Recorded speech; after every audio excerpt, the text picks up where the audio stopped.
السلام عليكم ورحمة الله وبركاته. ازيكم عاملين ايه؟ النهارده ان شاء الله هنعمل مكرونة نجرسكو. المكونات طبعا عندي كيس مكرونة زي ما انتم شايفين، هو سباكيتي او اقلام اللي عندكم سلقته. وعندي طبعا الفراخ اهو، اللي ده عبارة عن نص فراخ بانيه قطعته شرايح. وعندي بقى الاضافات بتاعتي اللي انا بحطها، طبعا بتتحط عليها بصل. خلاص انا طبعا بحط عليها خضار زي ما انتم شايفين مشكل، اللي هو بقى جزر وبزله. وعندي هنا جزر مبشور وفلفل وثوم، وهنا جبنه تشيدر. وعندي التوابل بتاعتي زي ما انتم شايفين اهو، ملح، فلفل اسود، كزبره،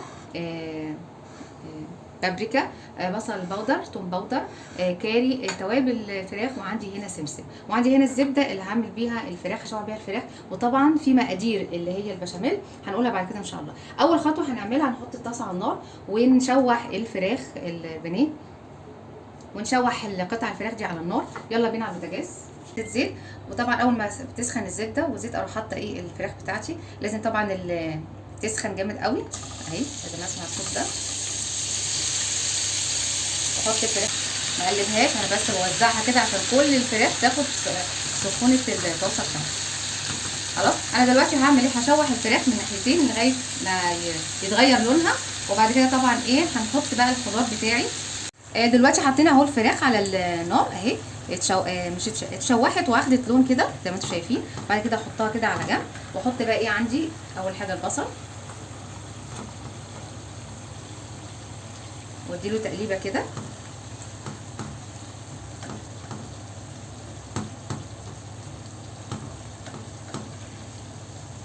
طبعا عندي بقى الخضره اللي انا عاوزاه، عايزه تحطي فلفل الوان، عايزه تحطي فلفل اخضر، عايزه تحطي اي خضار ولادك بيحبوه تحطيه في المرحله دي.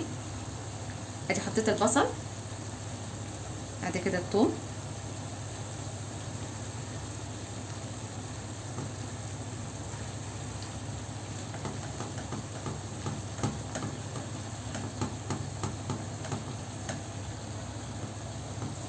انا ده فلفل احمر، وادي جزر مبشور اهو حطه.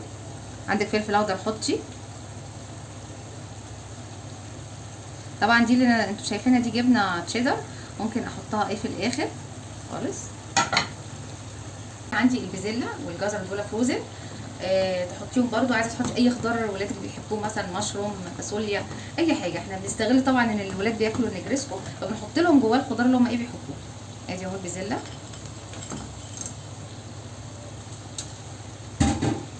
اهو. هقلب طبعا كل الخليط ده مع بعضه. بعد كده احط التوابل بتاعتي. دي البابريكا، ادي البصل بودر، توم بودر، كزبره، الحاجات دي كلها. خلاص، وادي بهار الفراخ، وادي الملح والفلفل الاسود، وادي الكزبره، ودي معلقه سمسم كبيره، دي برضو اضافه للوجبه دي عشان تدي قيمه غذائيه عاليه. احط كله بقى مع بعضه. بسم الله الرحمن الرحيم.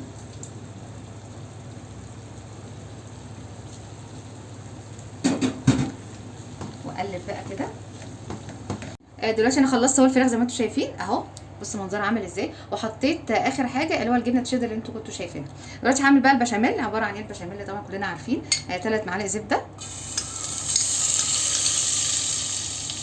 واضيف لها شويه زيت عشان الزبده ما تتحرقش.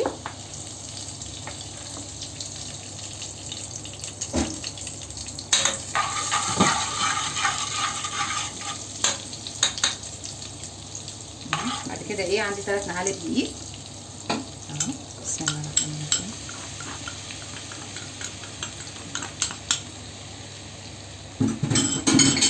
واقلب بقى على طول الدقيق مع الزبده.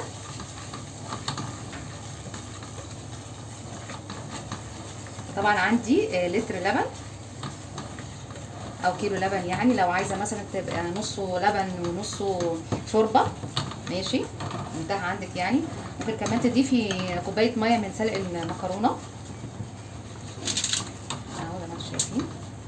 طبعا البشاميل لازم دايب فيه على طول، ما تسيبهوش ابدا اهو. بصوا اهو، انا كده بسوي الدقيق بسرعه اهو، مش عايزه طبعا يغير لون ولا حاجه. اول ما كده اروح ضايفه بقى اللبن بتاعي، وايديا برضو بتقلب الناحيه التانيه. بسم الله الرحمن الرحيم. طبعا جايبه لبن بلدي بالقشطه بتاعته، بزود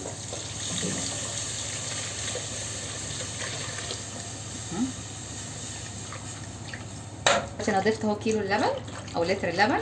طبعا ما عندكيش مثلا كيلو لبن، عندك اقل ماشي تزودي مثلا ممكن شويه شوربه زي ما قلنا، ميه اللي بتطلع من ميه سلقه المكرونه، ممكن ميه عادي يعني ايه اللي عندك يعني. طبعا البشاميل طبعا انت بتحطيه طبعا حاجات بتزودي قيمته الغذائيه.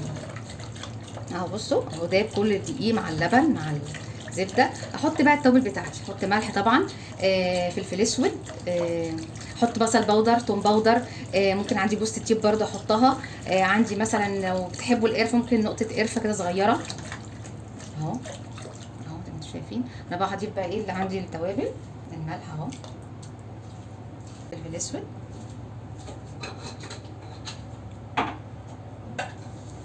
عندي بصل بودر. طبعا دي اضافات بتدي تطعيمه حلوه للبشاميل بتاعي. توم بودر، لو عندي جوز الطيب اهي مثلا ممكن تبشريها اهو، تدي برضو تطعيمه للبشاميل بتاعي اهو.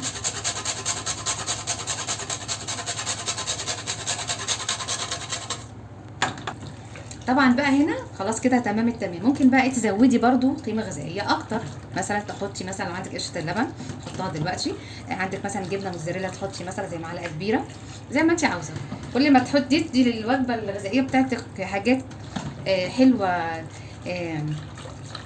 مفيده، يبقى ايه احسن طبعا للاكل. دلوقتي انا قلبت البشاميل زي ما انتم شايفين اهو خلاص، وانا عندي قشره اللبن اهي زي ما انتم شايفين. هاخد حته منها واخلي الحته حته تانية اهي، خلي حته تانية لايه لوش الصينيه المكرونه اهو. كل دي اضافات حلوه قوي بتدي للبشاميل قيمه غذائيه وحلاوه طبعا. بقلب لغايه طبعا ايه، لغايه ما الاقي كده فقاقيع كده صغيره، يبقى كده ايه البشاميل استوى. دلوقتي خلاص البشاميل استوى اهو زي ما انتم شايفين. نركب بقى ايه الوصفه بتاعتنا. ادي اهو حط اول حاجه كبش البشاميل في الصينيه. بسم الله الرحمن الرحيم.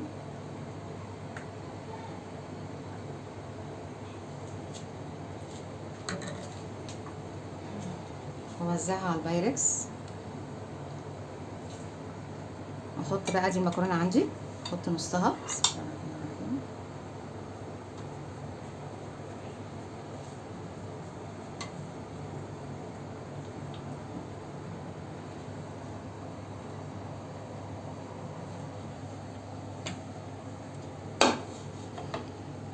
وافردها كده اهو.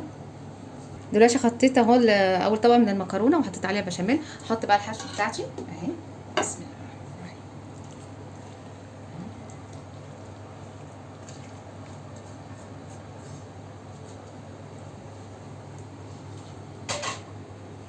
اوزعها بقى. بصوا منظرها جميل ازاي، تفتح النفس. جميله جميله حلوه قوي. رايكم بقى بالمنظر ده. بصوا منظر يعني عايزه اقول لكم عايزين تاكلوها كده. حلو كده الكلام. بعد كده اهو احط ايه معلقه بشاميل.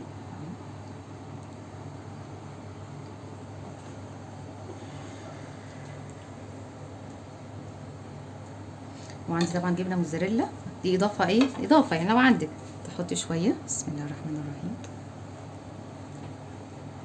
طبعا انا بعمل في الطبق على ايه قد استطاعتي، بحيث ايه الولاد ياكلوا كل حاجه. دلوقتي انا حطيت اهو الجبنه الموتزاريلا، اروح حاطه الطبقه الثانيه من المكرونه اهي.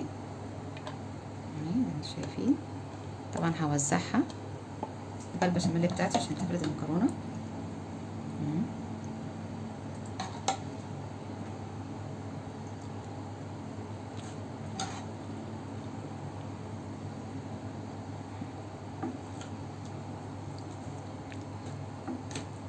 دلوقتي كده خلاص حط بقى بقيه البشاميل كله على الطبق. بصوا بسم الله الرحمن الرحيم.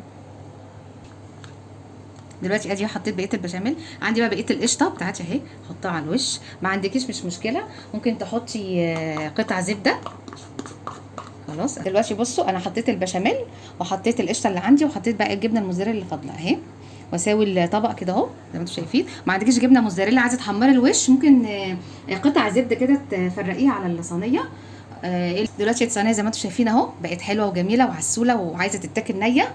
احطها بقى في الفرن بعد ما امسح الحواف بتاعتها، وبعد ما تطلع من الفرن وهي سخنه كده هقطع لكم حته منها وتشوفوا منظرها بقى. بصوا يا جماعه صينيه المكرونه نجريسكو طلعت من الفرن، ادي منظرها اهو. شايفين منظرها حلو ازاي؟ طبعا متحمر ده الجبنه موتزاريلا. هقطعها بقى كده، بسم الله الرحمن الرحيم. طبعا هي سخنه. بصوا يا جماعه، قطعت حته منها اهي، ادي شكل المكرونه نجريسكو. بصوا اهو، شايفين كلها بشاميل. بصوا ادي المكرونه اهي، شايفين جمالها؟ هي لازم تبقى كده، بتبقى سايحه في البشاميل. لو عجبتكم الطريقه جربوها الاول. لو عجبتكم الطريقه اعملوا لايك وشير وسبسكرايب. وبالهنا والشفا عليكم. السلام عليكم ورحمه الله وبركاته.